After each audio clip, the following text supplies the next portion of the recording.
ಒಂದು ಅರಸುಗಳು 17ನೇ ಅಧ್ಯಾಯ 1ನೆಯ ವಾಕ್ಯ.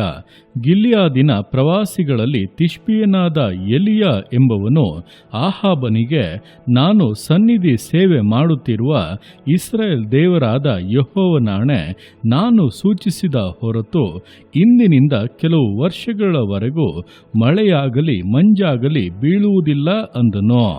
ಈ ವಾಕ್ಯದಲ್ಲಿ ಪ್ರವಾದಿಯಾಗಿದ್ದಂಥ ಎಲಿಯನು ಆಹಾಬನ ಮುಂದೆ ನಿಂತು ದೇವರ ಪ್ರವಾದನೆಯನ್ನು ಪ್ರಕಟಿಸುತ್ತಾ ಇರುವಾಗ ನಡೆದಂಥ ಸಂಗತಿಗಳನ್ನು ವಿವರಿಸಲಾಗಿದೆ. ನೋಡುವಂಥ ಸಮಯದಲ್ಲಿ ಆ ದಿವಸಗಳಲ್ಲಿ ಆಹಾಬನು ಮದುವೆಯಾಗಿದ್ದಂಥ ಇಜಬೇಲಳ ಮೂಲಕವಾಗಿ ಇಸ್ರಾಯೇಲ್ ದೇಶದಲ್ಲಿ ಪಾಪಗಳು ಹೆಚ್ಚಿ, ವಿಗ್ರಹಾರಾಧನೆಗಳು ಹೆಚ್ಚಿ, ಜನರು ಬಾಳನನ್ನು ಹಿಂಬಾಲಿಸುವಂತೆ, ಕರ್ತನನ್ನು ತಿರಸ್ಕರಿಸಿ ಬಿಡುವಂತೆ ಅನೇಕ ಅಸಹ್ಯವಾದ ಕಾರ್ಯಗಳು ಹೆಚ್ಚಿದವು. ಹೀಗಾಗಿ ದೇವರು ಇಸ್ರಾಯೇಲ್ಯರ ಮೇಲೆ ಕೋಪಗೊಂಡು ಅವರ ಅರಸನಾಗಿದ್ದಂಥ ಆಹಾಬನಿಗೆ ತನ್ನ ಪ್ರವಾದಿಯಾಗಿದ್ದಂಥ ಎಲಿಯನ ಮೂಲಕವಾಗಿ ಒಂದು ಸಂದೇಶವನ್ನು ಕಳುಹಿಸಿಕೊಡುತ್ತಾ ಇದ್ದಾರೆ. ಅದೇನೆಂದರೆ, ಎಲಿಯನು ಬಂದು ಆಹಾಬನ ಮುಂದೆ ನಿಂತು ಧೈರ್ಯವಾಗಿ, ನಾನು ಸನ್ನಿಧಿ ಸೇವೆ ಮಾಡುತ್ತಿರುವಂಥ ಇಸ್ರಾಯೇಲ್ ದೇವರಾದ ಯೆಹೋವನಾಣೆ, ನಾನು ಸೂಚಿಸಿದ ಹೊರತು ಇಂದಿನಿಂದ ಕೆಲವು ವರ್ಷಗಳವರೆಗೆ ಮಳೆಯಾಗಲಿ ಮಂಜಾಗಲಿ ಬೀಳುವುದಿಲ್ಲ ಎಂಬುದಾಗಿ. ನೋಡುವಂತ ಸಮಯದಲ್ಲಿ ಎಲಿಯನು ದೇಶವನ್ನೇ ಹಾಳು ಮಾಡುತ್ತಾ ಇದ್ದಂಥ ಒಬ್ಬ ಅರಸನ ಮುಂದೆ ಬಂದು ನಿಂತು ದೇಶವು ಹಾಳಾಗುವಂತ ದೇವರ ಕಾರ್ಯಗಳನ್ನ, ಇಲ್ಲ ದೇವರ ಕೋಪವು ಪ್ರಕಟವಾಗುವಂತ ವಿಷಯಗಳನ್ನ ಧೈರ್ಯವಾಗಿ ಪ್ರಕಟಿಸುತ್ತಾ ಇದ್ದಾನೆ.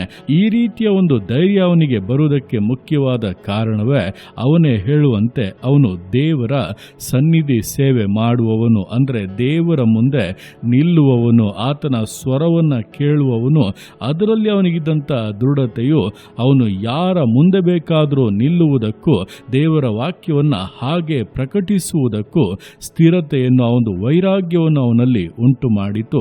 ಅಂದರೆ ನಾವು ದೇವರ ಮುಂದೆ ಎಷ್ಟು ಹೊತ್ತು ನಿಲ್ಲುತ್ತೇವೆ, ದೇವರ ಮೇಲೆ ಎಷ್ಟು ದೃಢ ನಂಬಿಕೆಯುಳ್ಳವರಾಗಿದ್ದೇವೆ, ಸ್ಥಿರತೆ ಉಳ್ಳವರಾಗಿದ್ದೇವೆ, ಇದುವೇ ನಮ್ಮನ್ನು ಇತರ ಸ್ಥಳಗಳಲ್ಲಿ ನಾವು ಯಾವ ರೀತಿಯಾಗಿ ನಿಲ್ಲುತ್ತೇವೆ ಎಂಬುದನ್ನು ತೀರ್ಮಾನಿಸುವಂಥದ್ದು. ದೇವರ ಮುಂದೆ ನಿಲ್ಲುವುದಕ್ಕಾಗದೆ ಹೋಗುವಂಥವರು ಬೇರೆ ಸ್ಥಳಗಳಲ್ಲಿ ಕೂಡ ನಿಲ್ಲುವುದಕ್ಕಾಗದೆ ಹೋಗುತ್ತದೆ. ದೇವರ ಮುಂದೆ ಧೈರ್ಯವಾಗಿ, ನಂಬಿಕೆಯಿಂದ, ವೈರಾಗ್ಯವಾಗಿ ನಿಲ್ಲುವಂಥವರೇ ಬೇರೆ ಯಾವ ಸ್ಥಳದಲ್ಲಿ ಬೇಕಾದರೂ ಅಂತಹ ಒಂದು ದೃಢತೆಯಿಂದ, ವೈರಾಗ್ಯದಿಂದ ನಿಲ್ಲಬಹುದಾಗಿದೆ. ಕಾರಣ ದೇವರು ಅವರೊಂದಿಗೆ ಇರುತ್ತಾರೆ.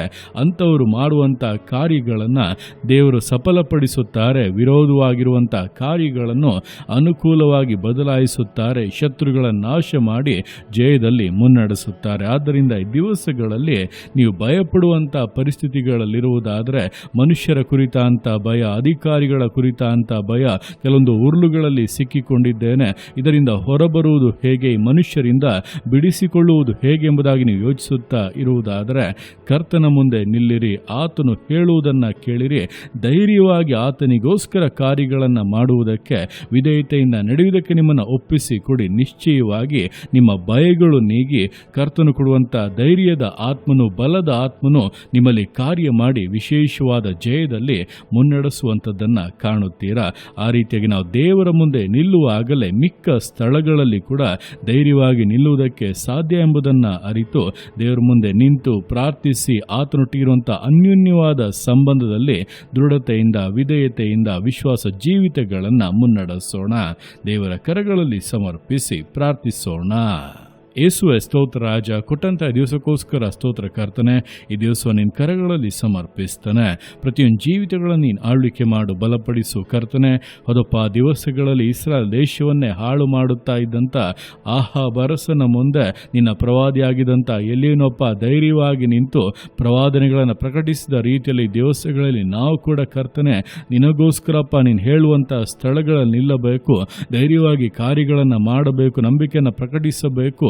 ಯೇಸುವೆ, ನಿನ್ನ ರಾಜ್ಯವನ್ನು ಕಟ್ಟುವುದಕ್ಕೆ ಸಕಲ ವಿಧಗಳಲ್ಲಪ್ಪ ನಾವು ಉಪಯೋಗವಾಗಬೇಕು. ಅದಕ್ಕಾಗಿ ನಮ್ಮನ್ನು ಸಮರ್ಪಿಸ್ತಾ ಇದ್ದೇವೆ.